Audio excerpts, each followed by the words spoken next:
on the Elabatus. Pronounced it. Okay, hold on one second.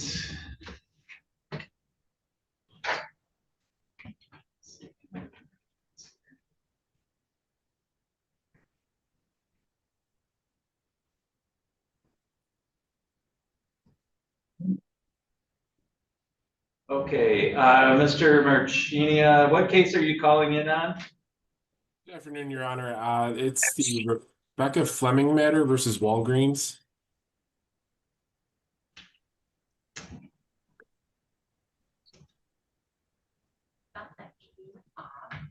Let me check on that with the clerk here. I don't have that on my docket for today, but let me just double check here. Yeah, Judge, that may have been adjourned to March, but I still had it on the calendar. That'll be my mistake if so I apologize. It is adjourned, yes. Okay. Okay. No, thanks for, it's always good to be better than safe than sorry. So I appreciate you signing on, but yeah, that looks like that has been adjourned out to March. Okay. All right. Thank you, Your Honor. I appreciate it. Sorry for the misunderstanding. Thanks. Okay, so we'll go on the record. Our next file for today is Chase Bank versus Reed. That is file number 2511872. And if I can just have the counsel put your appearances on. Yes, Your Honor. Chris Royce, P49102 on behalf of plaintiff. Good afternoon, Juanita Massey, appearing on behalf of the defendant Annalee Reed, who's seated to my right. Okay. Counsel, I'll just ask for you to kind of update me. It looks like, just based on my notes in the file here, the last time we were on the record was back in September, and we just set this for a status conference today. So maybe Mr. Royce, on behalf of plaintiff, can you tell me where things are at from your standpoint? Yes, Your Honor. No settlement has been reached. I think, and I typically, if there's an attorney on the other side, I usually don't file motions for summary judgment with the expectation we can resolve it. So I guess at this point, we'll just have to set it for trial if that's amenable to the court. Okay, Ms. Massey? That is true. We've had no discussions on a settlement or attempt to settle. At this time, we are unresolved. Okay, Mr. Royce, I don't know. I'm assuming that doesn't look like there's been a jury demand, so this looks like it would be a bench trial. How much time would we need for a trial? My guess is no more than 2 hours. I have never had one of these trials go more than 2 hours. Okay, Ms. Massey? I would agree to the same. Okay. All right, so, and Mr. Royce, how far out do you want me to set this? Well, oh boy, sometime in January, mid-January would be good. Okay, Ms. Massey, is that enough time for you to be ready? Yes. Okay. Your Honor, well, it's kind of difficult right now, but I hope the government shutdown is still not in place. My witness for this case would be coming from San Antonio, Texas. So I have recently had her testify by Zoom. That would be great if acceptable to the court and to opposing counsel. Ms. Massey, do you have any objection to that testimony by video? No, I do not. Okay. So, Mr. Royce, if you can just follow up with a stipulation and order for that witness to appear by Zoom, so we have that in the file in case there's any question later on. Yes, Your Honor. And I mean, counsel, do you want me to set this for one final status conference prior to the trial date, just to see if, if there's any? I'm always, yes, I think that would be great because I would like to come to some resolution on this short of a trial. I agree. Okay. Yes, I don't know what that date is. Okay, so I'll set this for, The 20th is your half day. So it's full day. so I will set this for a final status conference on my full motion day in January, which would be January 8th. And with the idea that the bench trial would be set sometime in January after that date. And my office will send out the notice of the date and time for both of those hearings. And the only other thing that I would say is I'll ask both sides to exchange final witness and exhibit lists 14 days prior to the trial date. Right. And given the nature of the claims in this case, I don't think I need a trial brief or anything like that. I think the claims are probably pretty straightforward, as are the defenses. So other than the exchange of final witness and exhibit lists, Mr. Royce, anything else that you can think of that we would need to have set prior to that trial? No, thank you, Your Honor. Ms. Massey? No, Your Honor, thank you. Okay, that's all I have for today then. I'll put that into a status conference order, which will go out to the parties. And again, you'll receive notices for those dates. And everybody's free to disconnect. Thank you. Great. You guys have a great day. Thank you, you too.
The bees, the bees.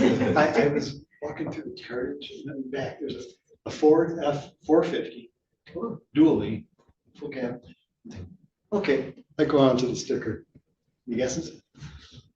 106. No, oh, no, it was only Okay, 96. sorry guys, we gotta get started. Whoever's on the phone, 3626, can you tell me your name, please? Billy, Stacy. Stacy, okay. 1 second, please.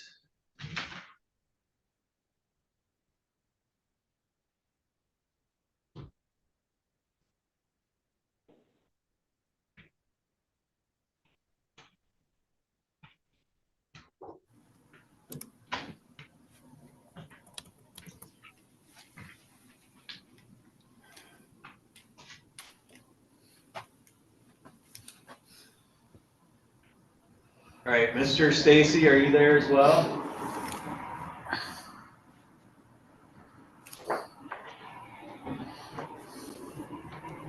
Hello? I don't hear nothing. Hello? It's the same time. I don't think he's talking. He's not Mr. Stacy, are you able to hear me? He's moving. There for a minute, I think he was moving. Like, oh, did it freeze? Be my luck.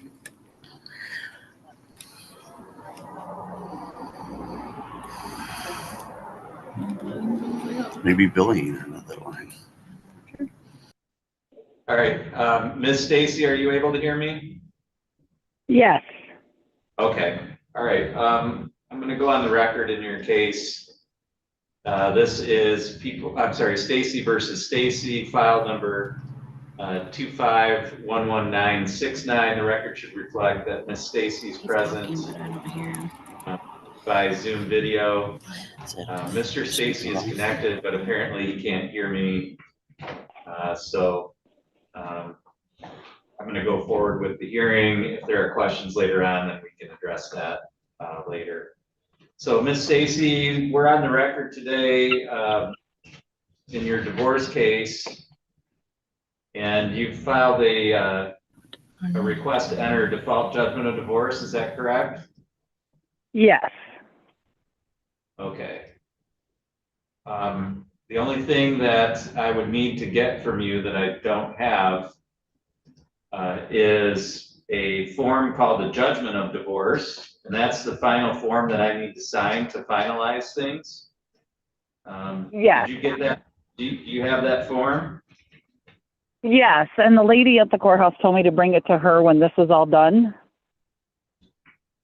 Yeah, maybe you misunderstood. I need to have that before that we can finish things, because that's, like I said, that's the last form that I need to sign to finalize the divorce. So I need to have that before I can finalize things. Oh, no. Okay. So how do I fix this now? Well, you just need to fill that out. Have you filled it out yet? Yes. It's all filled out. Okay. When So I went just- to the courthouse the last time, she told me I just had to call into this, and then when this was over, just bring them all back to her, and then she would stamp it and sign it.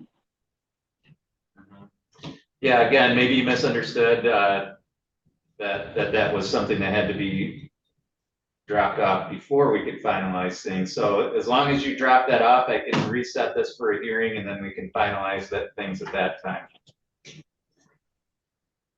Okay. So I need to take these papers back to her and then make another appointment?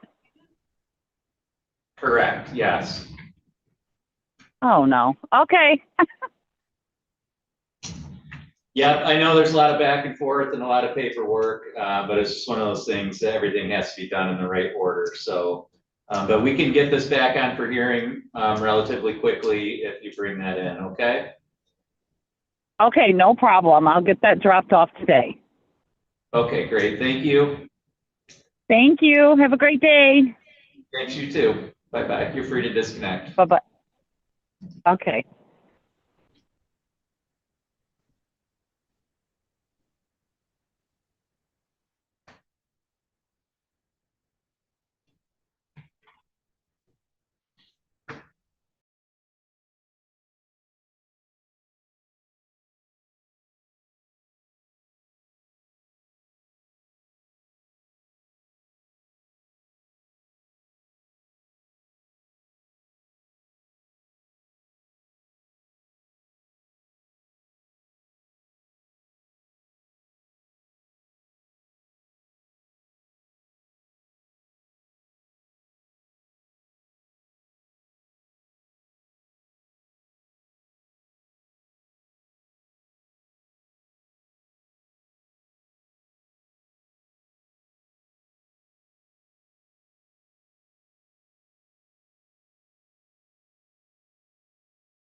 Judge, can you hear me okay? Yes, I can. Thank you. And looks like we have everybody connected. So we'll go on the record in LaForge versus LaForge. This is file number 2511966. And if I could just have counsel put your appearances on. Thank you, Your Honor. Jason Thompson, attorney for plaintiff Jerry LaForge. We're both joining by Zoom today. Adam Byrne on behalf of Barry LaForge, who's present in my conference room. Thank you. All right, I do have in my possession a proposed consent judgment of divorce. Mr. Thompson, did you want to go forward with finalizing that today? Yes, we're asking the court to conduct a pro con and to approve the proposed consent judgment. Mr. Vernon, is that how you wanted to go forward as well? Yes. Okay, so Mr. and Ms. LaForge, if I could have each of you raise your right hands, please. Do you both solemnly swear or affirm that the testimony you're about to give will be the truth, the whole truth, and nothing but the truth, so help you God? Yes. I do. Thank you. You can both lower your hands. And Mr. Thompson, if you'd like to start with your questions to your client, please. Thank you. Could you state your name for the record? Jerry LaForge. All right, thank you. You had my office prepare a complaint for divorce in this case, is that correct? Yes, it is. All right, that complaint states that when it was filed August 20th, that you had resided in the state of Michigan for at least 180 days before that. Is that true? Yes, that's correct. All right. And is it also true you had resided in Crawford County for at least 10 days before that filing? Yes, that's correct. Okay. Is it true that you're legally married to the defendant, Barry LaForge? Yes. And you were legally married on October 9th, 2006 in Pigeon Forge, Tennessee? That's correct. All right. Is it true that there aren't any minor children of the marriage? There are none. Okay. Standard question we have to ask everybody. Are you currently pregnant? Nope. All right. Is it true that there's been a breakdown of the marriage relationship such that the objects of matrimony have been destroyed? Yes, that is true. All right. And is it true that there's no reasonable likelihood of reconciliation? That is correct. All right. And the judge has been provided with a proposed consent judgment of divorce. Did you sign that yesterday? Yes, I did. All right. And do you agree that that disposes of the assets of both yourself and Mr. LaForge? Yes, it does. All right. Do you believe that that is fair and equitable? Yes, I do. All right. And you understand that you would have had to have a right to have a trial before the judge where the judge heard all the evidence and decided on a fair division. You understood you had that right? Yes, I did. All right. And instead of having that trial, you're asking the judge to adopt and sign that proposed consent judgment of divorce?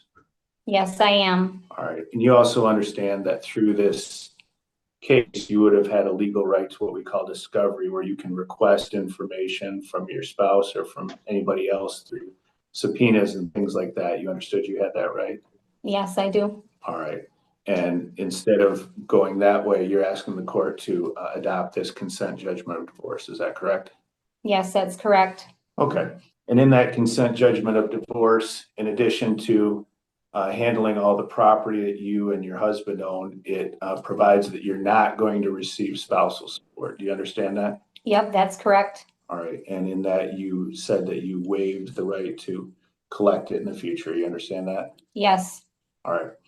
And in that proposed consent judgment of divorce, you've asked the court to restore your maiden name, which is Jerry Olson with no middle name. Is that correct? That's correct.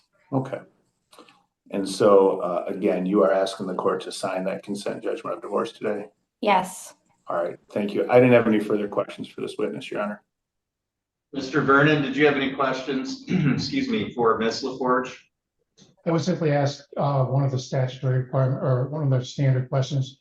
Ms. LaForge, have you been threatened or coerced into signing this agreement? No, I have not. I have no further questions for this witness. Okay, Mr. Vernon, any questions for your client? Briefly, Your Honor, yes. Mr. LaForge, you heard all the answers to the questions that Ms. that your wife Jerry answered? Yes. Would you have any different answers to any of those questions? No. You reviewed the division of property. Yes. Do you believe that to be a fair and equitable division of the property in this case? Yes. And you understand likewise that you don't have a right to spousal support going forward in this matter? Yes. You agree that that's an appropriate way to resolve the matter? Yes.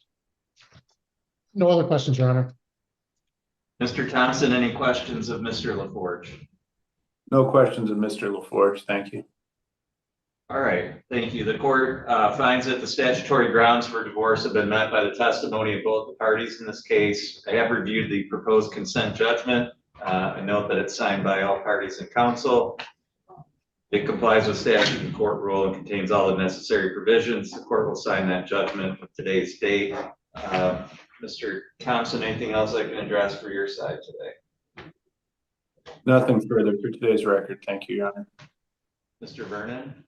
Nothing else. Okay, thank you. You're free to disconnect at this time. Thank you.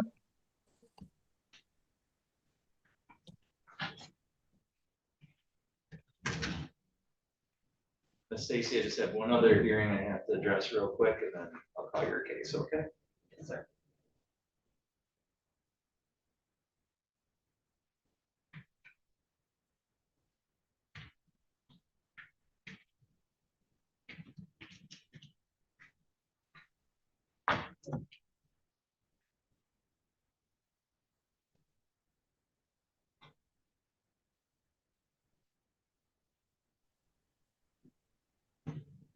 Okay, Mr. Evashevsky will go on the record in Calvitis versus Medivest Incorporated. This is file number 2511950. If you would put your appearance on the record, please. Yes, thank you, Your Honor. John Evashevsky appearing today on behalf of the plaintiffs, Troy and Beverly Calvitis, Your Honor. Thank you. This matter is set for entry of a default judgment to quiet title to real estate. I did have a chance to review the motion and the file in general, as well as the proposed judgment. Mr. Evashevsky, anything you wanted to say in support of that here for the record? Yeah, Your Honor, I think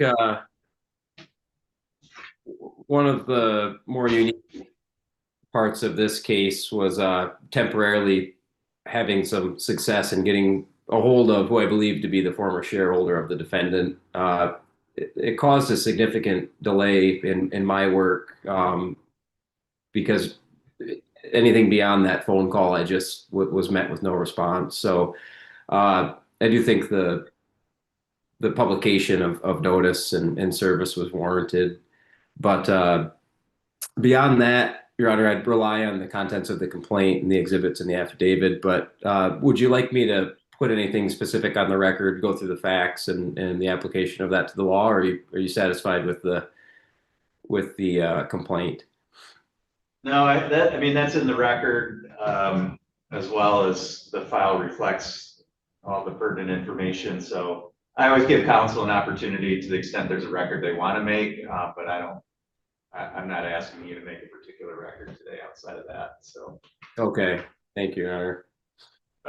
So I would just note that there was a summons and complaint filed in this case, that there was appropriate efforts made to effectuate service, that the court did approve service by publication and entered an order to that effect.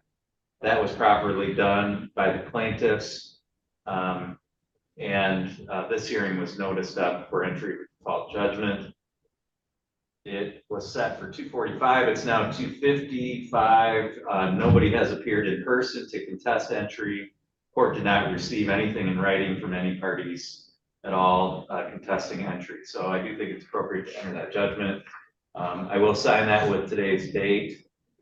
And Mr. Evashevsky, anything further that you wanted to address with the court today?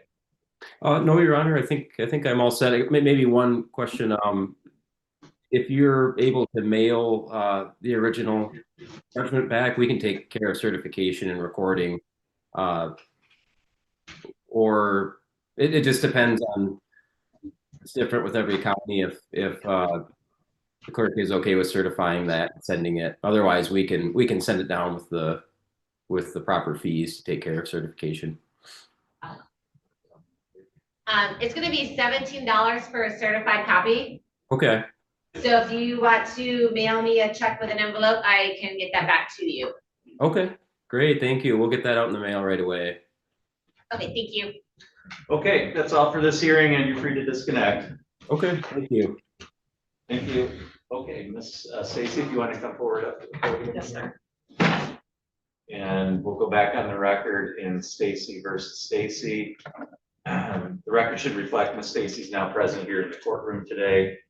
And previously we had been on the record and I indicated that we needed a judgment, so you brought that right up. Sorry. Here, which is fine, no problem. I do want to note for the record that Mr. Stacy, again, did try to connect. Previously, we weren't able to establish communication. He's obviously not present now, but this is a default judgment and he has been properly defaulted in this case. So in any circumstance, he wouldn't be able to contest the entry of the judgment. So we're going to go forward. Ms. Stacy, if you would raise your right hand, please. Do you solemnly swear or affirm that the testimony you're about to give will be the truth, the whole truth, and nothing but the truth, so help you God? Yes, sir. Okay, thank you. So Ms. Stacy, I'm going to ask you a series of questions. The questions that I'm going to be asking you are those that I'm required to ask to establish the grounds for divorce under Michigan law. First question is, you filed a complaint for divorce in this case and you signed that complaint. Is that true? Yes, sir.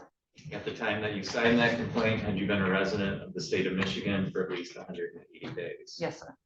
Had you been a resident of Crawford County for at least 10 days? Yes, sir. In that complaint, there's a statement that indicates that there's been a breakdown of your marriage relationship such that the objects of matrimony have been destroyed and there remained no reasonable likelihood that your marriage could be preserved. Was that true when you filed that complaint? Yes, sir. Does that remain true today? Yes, sir. Are there any children under the age of 18 that were born to or adopted by you during marriage? No, sir. Are you currently pregnant? No, sir. Under the judgment, you would not be receiving any alimony or spousal support. You understand that you would not be able to come back later and ask the court for that. Yes, sir. Okay. And you and Mr. Stacy are going to keep whatever personal property you each have in your possession. Is that right? Yes, sir. And also be responsible for any debts that you have Yes, in your sir. own names. Yes, sir. And you don't own any real estate or real property. No, sir. And you're asking to have your last name changed. Is that correct? Yes, sir. All right, the court finds that the statutory grounds for divorce have been met by the testimony of Ms. Stacy. And I'm signing the judgment of divorce. That means that your divorce is final as of today. Thank you. That also means that your name will be legally changed going forward from today. So you'll want to get a copy of this judgment from Sarah because you'll need that to change your identification and other documents. Thank you. Do you have any questions at all? No, sir. Thank you. Sorry about the confusion. We're all set. I'm glad we could get that done for you. Thank you. That'll be right out there. Yes, ma'am.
Okay, ma'am, are you able to hear me okay? Yes, I am.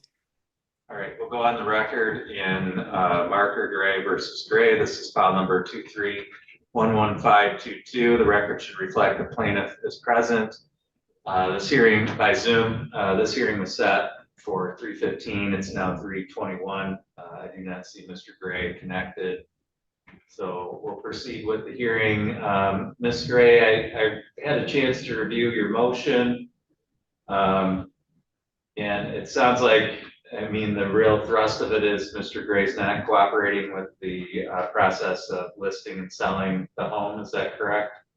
Yeah, Judge, he signed papers to have it listed, but keeps threatening and doing stuff to the property, like changing locks and stuff to potentially not allow people to look at the house or the pole barn, I should say. I have those locks back and left him a key, so he had access. He's yeah, for sure. He's not paying. He hasn't paid any of the bills in June. And I want you to understand the mortgage is solely in my name, so it directly affects my credit. Paying all the utilities. He's going up every other weekend. He just moved out of the house in August, where I was paying the mortgage and all the bills when he was living there. One thing I do want to say is that you had ordered our side-by-side to be sold, which we sold. We agreed on a price. I was to give him $7,000 out of those proceeds after the loan was paid for. However, I hung on to it because at that point, he owed me like $5,000 in back bills. And I still have the rest of it. I don't know what else to do. I cannot afford this home on my own. And he doesn't seem to care because it's not affecting him financially or his credit. He had the electric flagged and shut off. He left the propane at 7%. He wasn't doing any of the outside work. In fact, I was going up on the weekends just to cut the grass when he was living, because we need to sell this home. Okay, so nobody's living in the home now? Correct. He goes up every other weekend. Correct. All right. And your name is on the mortgage, but you both are on the deed. Is that correct? That's correct, because when we got married, I owned my own home, and he didn't like the fact that his name was not on my title. No, that's fine. I mean, I just need to know I'm just looking for the information so that I understand this situation. Okay. Yes. All right. So you did sell the side-by-side. And yeah, I mean, under the agreement or under the judgment, you're supposed to give him the 7,000, but tell me again, because you broke up a little bit. Okay. And again, I just want to understand the status of things. I don't need to know, all the history. Okay. But tell me again, you're withholding the 7,000 because he owes you money, and tell me what that is from. Okay, yes, sir. It's from the mortgage payments from June of 2025. He did pay August's payment, but nothing up until November this month. The agreement was that this was his agreement, that if he lived there, he would pay the full mortgage, but once he moved out, we would split. I said, I'm good with that. I've had to have the propane filled. He requested back in May, my half of the association dues to be paid, which I did give him. He chose not to pay them and pocketed the money. And it's almost doubled that I've had to pay because we listed the house. I'm trying to think. He stopped paying the side-by-side payments back in July.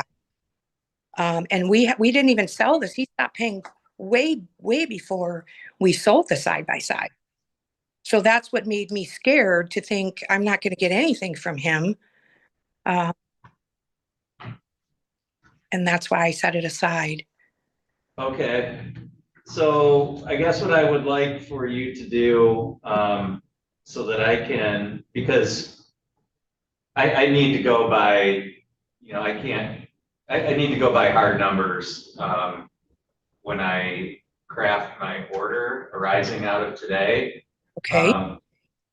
So you're saying that, from June till now, the only mortgage that he's paid was the month of August, and was it the full payment in August? Yes, it was. Okay. I have down here from the $7,000 as of November 1st mortgage payment and bills, his half that he owed me was $5,360.64. And then I have what's left out of the 7,000 figure. Okay. I've kept track of. All right. So do you have that broken down by category, or is it just totals? I have it. Well, I do have it broken down by category, but I don't know if I have full amounts. The mortgage was $4,200 that he owed me from July minus his payment in August till November. The propane, I have broke down what he owed me. $166.29 was his half. The electric bill was $37.35 his half. Okay, again, I don't need to necessarily go through it all here on the record. So this is my view of this. I think it's reasonable if there have been expenses that he was supposed to pay that he didn't pay, for you to deduct that from the amounts that you would owe him for the side-by-side. But I also, again, have to go on hard numbers. So what I would need you to do is submit to the court in the most detail that you can, the things, the amounts that he owes you and why. Okay. If you can put that in kind of like an itemized list form for me, if you don't already have it that way, and submit that to the court. And then I can craft an order that says that the amounts that you were to pay him for the side-by-side are reduced by X amounts because of for those reasons. Okay. And then in terms of cooperating with the sale of the house, my order would just provide that he has to cooperate. Otherwise, he would be subject to contempt powers of the court. So I would need, that may require more follow-up from you or the real estate agent, as if there are problems there. But have you agreed on a listing agent? I know in some of the things that you provided with your motion, it was really hard for me to follow those texts. They were so chopped up. But do you have a real estate agent that's agreed to list the house even after all these things that have gone on? Yes. And she's very familiar with, he's got a $480,000 lien through the DA on the house. So he has no thing. He's, the mortgage is in my name. He gets nothing when the house is sold. His portion goes. And, yeah. So can you include the name of your realtor? Yes. In that information that you send me on the amounts? And then as soon as I get that from you, so, if you can turn it in tomorrow or however quickly you can get that to the clerk's office here, then I'll issue an order. The amounts, aren't going to matter because you already have that money, so that's not going to be a matter of enforcement really going forward. What you will need to do, if he doesn't comply with that order and cooperate with the realtor, then that may require you to file another motion with the court notifying me, because otherwise I won't know that there are more problems, and then we may have to have another hearing on that. Okay, But the first step is the court issuing that order requiring him to cooperate, and then if he doesn't, then we'll have to go to the next step after that. Okay, I appreciate it. All right. Okay, so I will look for that from you. The clerk will let me know once you submit that. I'll issue the order. You'll get a copy of that, and then we'll have to go from there. Okay, thanks, Judge. I appreciate it. Okay, any other questions for purposes of today's hearing? No, sir. Okay, thank you. That's all for today, and you're free to disconnect. Thank you.